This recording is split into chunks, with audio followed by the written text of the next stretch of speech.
నగరంలో గణేష్ నిమజ్జన కార్యక్రమాలు ఘనంగా కొనసాగుతున్నాయి. గణేష్ విగ్రహాల నిమజ్జనంతో ట్యాంక్ బండ్ పరిసరాల్లో సందడి వాతావరణం నెలకొంది. 11 రోజుల పాటు పూజలందుకున్న ఘననాథులను భక్తులు ఊరేగింపుగా తీసుకొచ్చి నిమజ్జనం చేస్తున్నారు. ట్యాంక్ బండ్తో సహా నగరంలోని పలు ప్రాంతాల్లో నిమజ్జన కార్యక్రమాలు జోరుగా జరుగుతున్నాయి. అవాంఛనీయ ఘటనలు జరగకుండా పోలీసులు ప్రత్యేక చర్యలు తీసుకుంటున్నారు. రెటిగా నిమజ్జనాలకు సంబంధించి డీటెయిల్స్ బషీర్బాగ్ నుంచి నరేందర్ అందిస్తారు. చెప్పండి నరేందర్, భక్తుల కోలాహలం ఎలా ఉంది? నిమజ్జనాలు ఎలా కొనసాగుతున్నాయి అక్కడ? గణనాథులు గంగమ్మోడికి చేరుకుంటున్నాయి. డీజే మార్కెట్ అటు కోటి నుంచి అన్నీ కూడా ఇక్కడ నుంచి లిబర్టీ సిగ్నల్, ఆ తర్వాత అంబేద్కర్ విగ్రహం నుంచి ఇటు ట్యాంక్ బండ్ వైపు కొన్ని మార్గం ఇస్తుంటే ఇంకో ఉంది ఎన్టీఆర్ మార్గం వైపు పంపిస్తున్నారు. మనం చూడొచ్చు ఒక్కొక్క ఈసారి స్పెషల్ కూడా గణనాథులు పరిస్థితి కనిపిస్తుంది. స్పెషల్గా ఆపరేషన్ సింధూర్ నేపథ్యంలో ఆపరేషన్ సింధూర్ చిన్న చిన్న గణనాథులు కూడా కార్లరంగా ముస్తాబేసి తీసుకెళ్తున్నారు. కొన్ని బడా గణపతులు ఉన్నాయి. మనతో కొంతమంది కూడా గణేష్ ఉత్సవ సమితి సభ్యులు ఉన్నారు. పరిస్థితి ఎలా ఉంది, ఎలాంటి ఏర్పాట్లు చేశారు? హాయ్ సార్, ఇక్కడ ఏర్పాట్లు ఎలా ఉన్నాయి? గణనాథులు ఏ టైం వరకు వచ్చే ఛాన్స్? నవరాత్రులు పూజలు అందుకున్నటువంటి ఈ యొక్క వినాయకుడు వినాయక సాగర తీరం వైపు బయలుదేరుతున్నారు. దేశంలో జరుగుతున్నటువంటి అనేక ఆటంకాలను ఎదుర్కోవడానికి తిలక్ మహాశయుడు ఈ యొక్క ఉద్యమంగా దీన్ని ప్రారంభం చేశాడు. ఇంతింతై పడినంత ఈరోజు ప్రపంచంలోనే అందరూ కన్నుల పండుగ వినులు విందులుగా జరిగేటట్టుగా మనకు కనిపిస్తుంది. ప్రవర్తమానం అవుతుంది.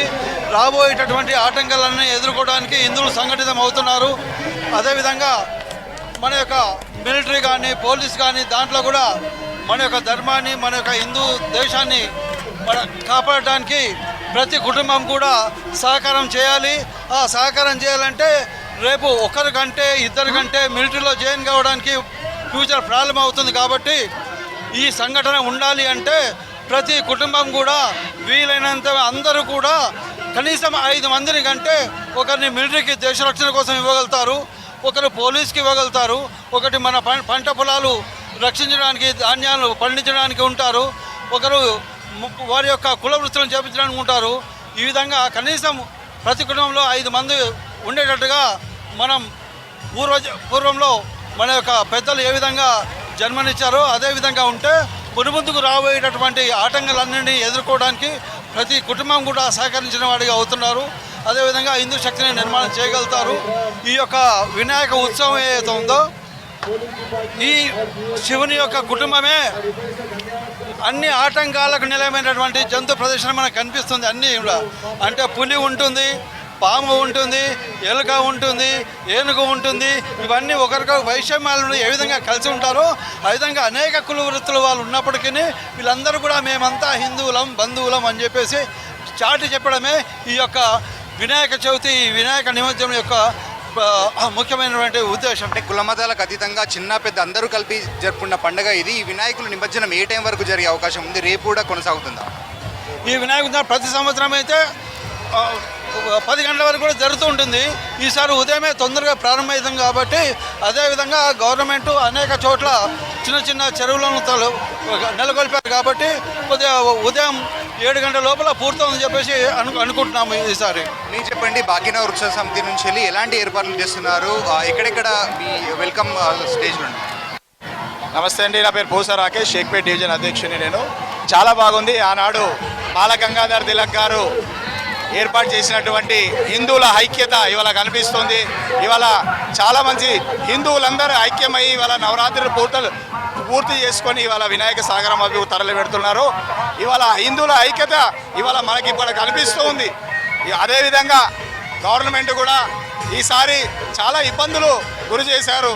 మండపాలకు ఇబ్బందులు గురి చేసి వీధి లైట్లు వాళ్ళు పట్టించుకోకుండా, ట్రీ కటింగ్ కూడా సరిగా చేయకుండా, నాలాలు వాళ్ళు సరిగా పట్టించుకోకుండా గత ప్రభుత్వం ఏదైతే చేశారో మాకు సహకారం అందించారో ఈసారి ఆ ప్రభుత్వము మేము ఆశించాం కానీ ఆ ప్రభుత్వము ఈసారి చేయలేకపోయారు. కానీ హిందువులు ప్రతి ఒక్కరు గమనిస్తున్నారు ఈ విషయాన్ని. హిందువులలో శక్తి రావాలి, హిందువులలో సంఘటన రావాలి, హిందువులలో ఐక్యత రావాలి. రాబోయే రోజులలో ఈ యొక్క నిరసన హిందువులలో కనిపించాలి అని చెప్పి నేను తెలియజేస్తున్నాను. మీరు చెప్పండి, ఎలాంటి ఏర్పాట్లు ఉన్నాయి ఇక్కడ? ఈ శోభయాత్ర ఏ టైం వరకు జరిగే అవకాశం ఉంది? పూర్వం మనము బ్రిటిష్ కాలంలో బతికే వాళ్ళము, మనము సామూహికంగా బయటికి రావాలంటే ఇబ్బంది పడేవాళ్ళము.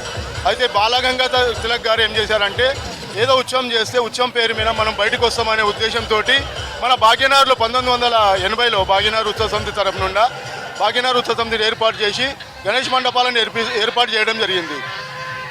ముందు కొద్దిగా పెరుగుతూ ఈరోజు లక్షల పైన గణేషులు సాగరం వైపు మళ్ళా చెరువులల్లో కూడా వివిధ చెరువులలో కూడా వేయడం జరుగుతుంది. అయినా కూడా ఇక్కడ సాగర్లో వినాయక సాగర్లో మనకు రేపు ఉదయం 11-12 గంటల వరకు కూడా నిమజ్జనం జరుగుతుందని మేము ఆశిస్తున్నాం. సో ఇది ఓవరాల్ చూడొచ్చు ఇక్కడ పరిస్థితి. అంటే బషీర్బాగ్ నుంచి ఇటు మనము బషీర్బాగ్ మీదకి అయితే ఎంజీ మార్కెట్ కావచ్చు, ఇటు హ్యాబిట్స్, తర్వాత కోటి, ఎల్బీ నగర్ ఆ ప్రాంతానికి సంబంధించి కూడా కొన్ని వినాయకులు అయితే ఇక్కడికి వస్తూనే ఉన్నాయి. అయితే మార్నింగ్ నుంచి వెళ్ళి కంటిన్యూగా వినాయకులు వస్తున్నప్పటికీ గతంతో పోల్చుకుంటే అయితే ఈరోజు వినాయకుల తాకిడి అయితే హుస్సేన్ సాగర్కి కొంచెం తగ్గిందని చెప్తున్నారు. ఇది రీజన్ ఎందుకంటే ఈ ఒక్కరోజే వినాయకుల నిమజ్జనం చేయించట్లేదు. దాదాపుగా గత 4-5 రోజుల నుంచి కూడా వినాయకుల నిమజ్జనాలు జరుగుతూనే ఉన్నాయి. రేపు గ్రహణం, చంద్రగ్రహణం ఉంది కాబట్టి రేపు లేట్ అవుతుందేమో అనే ఉద్దేశంతోనే త్వరగా పోలీసులు కావచ్చు, గణేష్ ఉత్సవం సభ్యులు కాబట్టి చాలా మంది అయితే వినాయకులు త్వరగానే గంగమ్మడికి చేరుస్తున్న పరిస్థితి మనకు కనిపిస్తుంది. ఇక్కడ మనం చూసుకున్నట్టయితే బడా గణపతులతో పాటు చిన్న ఇంట్లో పెట్టుకున్న వినాయకులు కావచ్చు, లేదంటే గల్లీలో పెట్టుకున్నవి కార్లలో తీసుకొస్తున్నారు. కొంతమంది తోపుడు బండ్ల మీద చిన్న పెద్ద అనే తేడా లేకుండా కులమతాలకు అతీతంగా ఇటు డీజే సౌండ్స్కి సాంగ్స్ డ్యాన్సులు చేస్తూ చాలామంది మన ట్రెడిషనల్ డ్యాన్స్లను కూడా చేస్తూ గణనాథులు అయితే బషీర్బాగ్ మీదుగా తీసుకెళ్తున్నారు.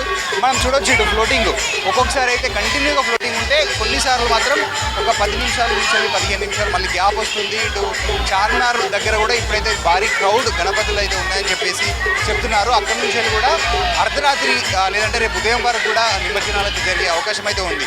మాధురి.